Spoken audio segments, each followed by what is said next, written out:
Hello everyone, welcome to my class. आशा करता हूँ आप सभी ठीक होंगे और अपनी पढ़ाई का अच्छे से ध्यान रख रहे होंगे। आज हम अपनी क्लास में करेंगे मैंग्रोव्स। मैंग्रोव्स क्या होते हैं, आज इनके बारे में पढ़ेंगे। चलिए जी, स्टार्ट करते हैं।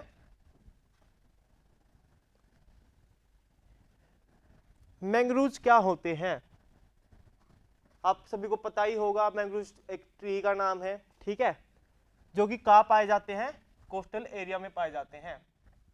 हाँ जी, तो कहाँ पाए जाते हैं, हमारे कोस्टल एरिया, जितने भी कोस्टल एरिया होते हैं वही पाए जाते हैं ये। इनकी एवरेज हाइट कितनी रहती है, 8 मीटर से 20 मीटर। ये बहुत लंबे पेड़ होते हैं, ठीक है। जो इनकी जड़ें होती हैं वो पानी में गई हुई होती हैं।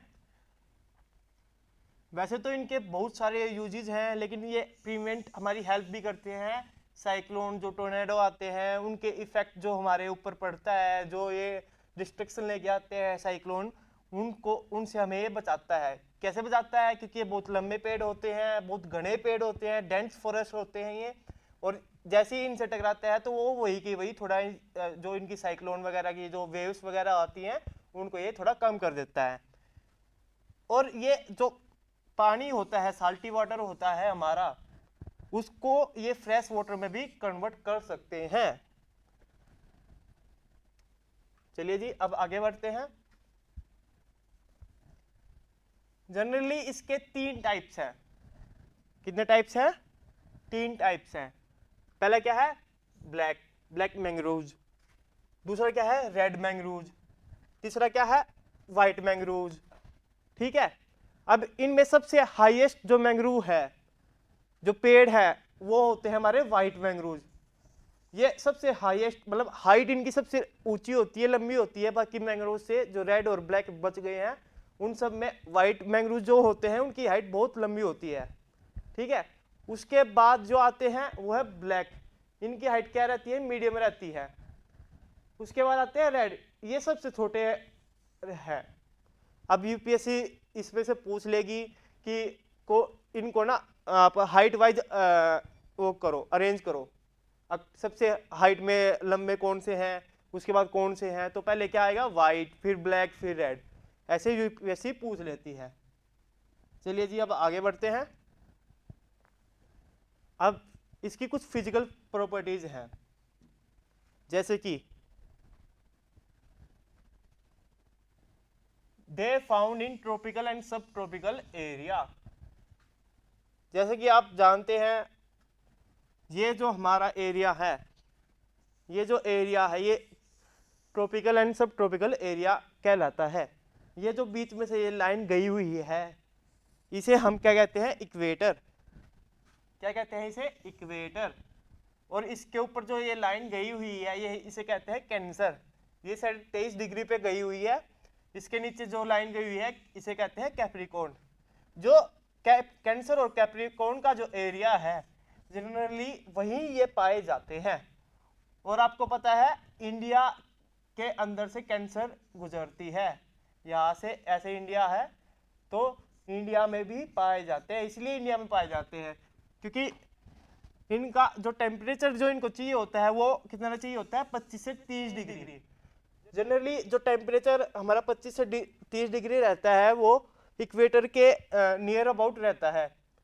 अब जो जिस लैटिट्यूड में ये पाए जाते हैं वो है 25 डिग्री नॉर्थ से लेके 25 डिग्री साउथ। अब मान लीजिए यहाँ पे 23.5 डिग्री है ना, ये यहाँ पे थोड़ा सा 25 डिग्री होएगा, तो 25 डिग्री नॉर्थ से लेके 25 डिग्री साउथ। ये नॉर्थ है ना हमारा, ये साउथ है, तो नॉर्थ से साउथ आएंगे ना, या फिर साउथ से आप नॉर्थ भी जा सकते हो। चलिए जी, अब जो इसको सैलिनिटी रिक्वायर्ड है, मतलब कितनी सैलिनिटी में ये अपने आप को प्रोड्यूस करते हैं, वो है 25 से 35। चलिए जी, आगे बढ़ते हैं अब।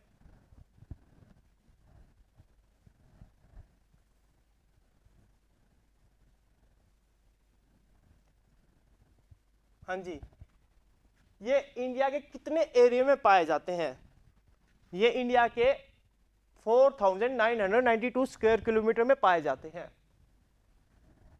और आपको पता है इंडिया का जो कोस्टल एरिया है वो लगभग 8000 स्क्वायर किलोमीटर के करीब है। तो ये उसमें से ये इतने एरिया में पाए जाते हैं। अब जो स्टेट वाइज मैंग्रोव मतलब किस स्टेट में सबसे ज़्यादा है, जो सबसे पहली स्टेट है वो है वेस्ट बंगाल। वेस्ट बंगाल में सबसे ज़्यादा मैंग्रोव पाए जाते हैं, क्योंकि यहाँ पे क्या है, सुंदरबन डेल्टा, मतलब कि सुंदरबन डेल्टा में सबसे ज़्यादा मैंग्रोव ही पाए जाते हैं। फिर अंडमान निकोबार, फिर महाराष्ट्र, फिर गुजरात, फिर उड़ीसा, ये कुछ स्टेट्स हैं जहाँ मैंग्रोव पाए जाते हैं। और अकॉर्डिंग टू मतलब का ये सबसे ज़्यादा पाए जाते हैं उसके अकॉर्डिंग है ये। अब जो वर्ल्ड का एरिया ये कवर करते हैं वो है 1.5 लाख स्क्वायर किलोमीटर। इतने एरिया में ये मैंग्रोव कवर होते हैं, मतलब इतने एरिया में ये मैंग्रोव पाए जाते हैं।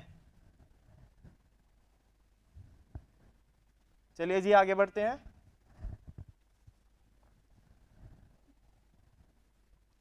अब इंडिया में कहाँ कहाँ पाए जाते हैं ये मैंग्रोव, जैसे कि आप देख रहे हैं यहाँ पे, ये मैंने मार्क भी कर रखे हैं यहाँ या आप ध्यान से देखना, ये मैंने अंदर कहीं मार्क नहीं कर रखा है, सारा यहीं पे मार्क कर रखा है, क्योंकि मैंने क्या बोला था स्टार्टिंग में ही, कोस्टल एरियाज में पाए जाते हैं। तो मैंग्रोव जैसे आपको पता है यहाँ पे वेस्ट बंगाल में क्या है, सुंदरबन डेल्टा, तो यहाँ पे सबसे ज़्यादा पाए जाते हैं। ये उड़ीसा हो गया, ये तमिलनाडु हो गया, केरल हो गया, ये महाराष्ट्र हो गया, गुजरात हो गया, तो यहाँ ये पाए जाते हैं। अब मैंने आपको बताया था ये कैंसर और कैप्रिकॉर्न के बीच में पाए जाते हैं। तो कैंसर और कैप्रिकॉर्न में जितनी भी के बीच में जितनी भी देश आते हैं, जो इस एरिया में जितने भी देश आते हैं इस एरिया में, वहाँ मैंग्रोव पाए जाते हैं। जैसे कि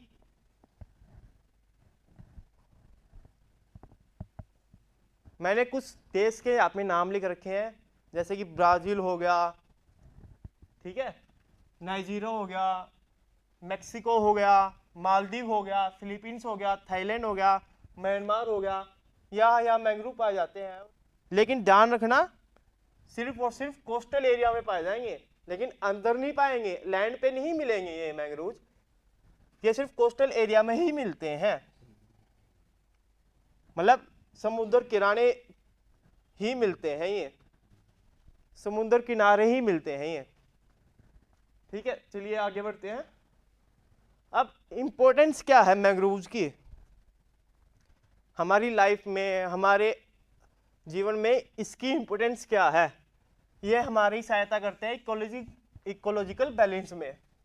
लाइक मैंने बताया था आपको, प्रिवेंट करते हैं स्टॉर्म से, ये यहाँ पे नेचुरल हैबिटेट है, फ्लोरा फोना पाए जाते हैं यहाँ पे बहुत मात्रा में, जो एक कोऑर्डिनेशन के साथ ही आपस में रहते हैं। यहाँ पे इंसान भी रहते हैं इन पेड़ के ऊपर, मतलब सो मैनी लाइफ्स पाई जाती है यहाँ पे फ्लोरा एंड फोना की। उसके बाद ये टूरिज्म को प्रमोट करते हैं, यहाँ पे टूरिज्म बहुत होता है।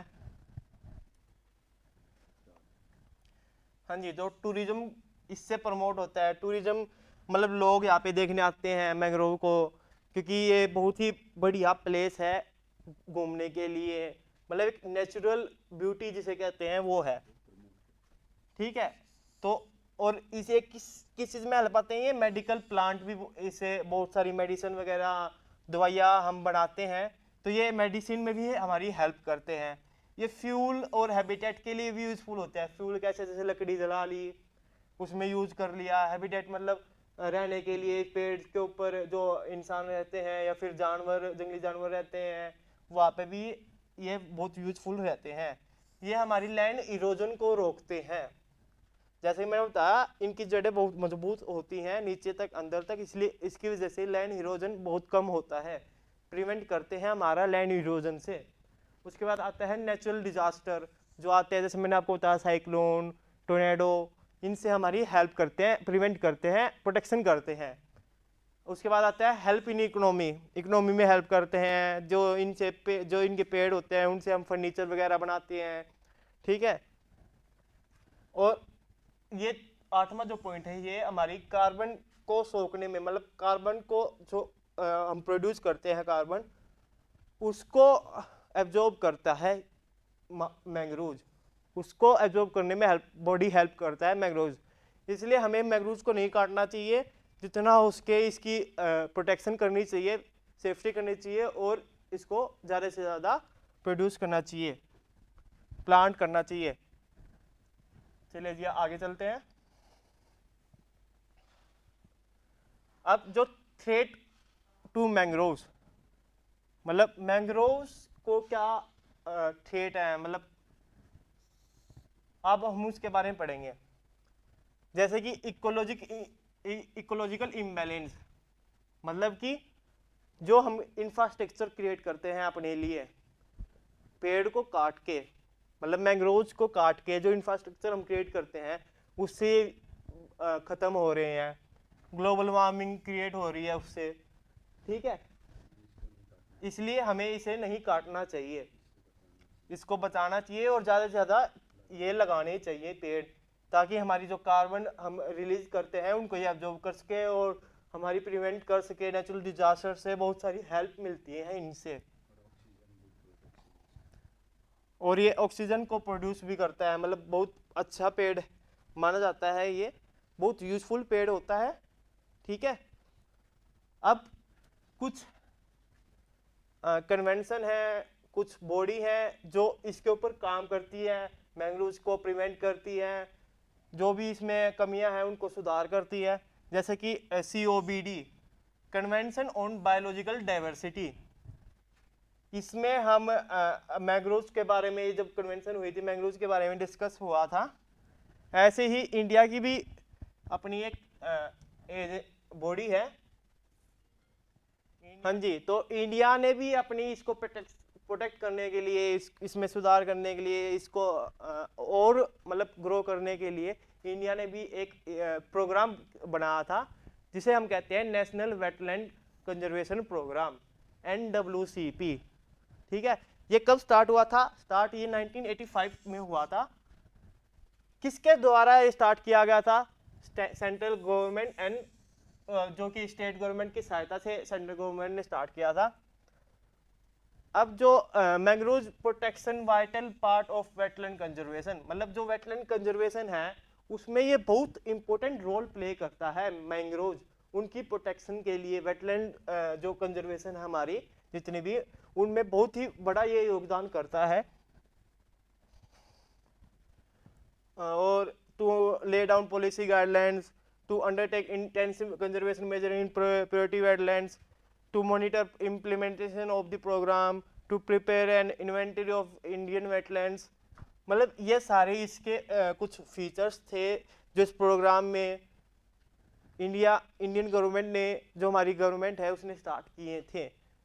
ये आपका पूरा टॉपिक हो गया मैंग्रोव्स का।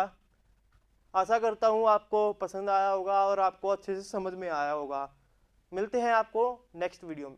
और अगर आपको कोई क्वेरी है तो आप नीचे दिए गए कमेंट सेक्शन में आप उससे मुझसे पूछ सकते हैं, मैं आपको ज़रूर से ज़रूर उसका रिप्लाई करूँगा। और जितना हो सके, अगर आपको पसंद आई हो ये वीडियो, तो जितना हो सके आप अपने दोस्तों, फ्रेंड्स, फैमिली को शेयर करें ताकि उनको भी कुछ सीखने का मौका मिले। धन्यवाद।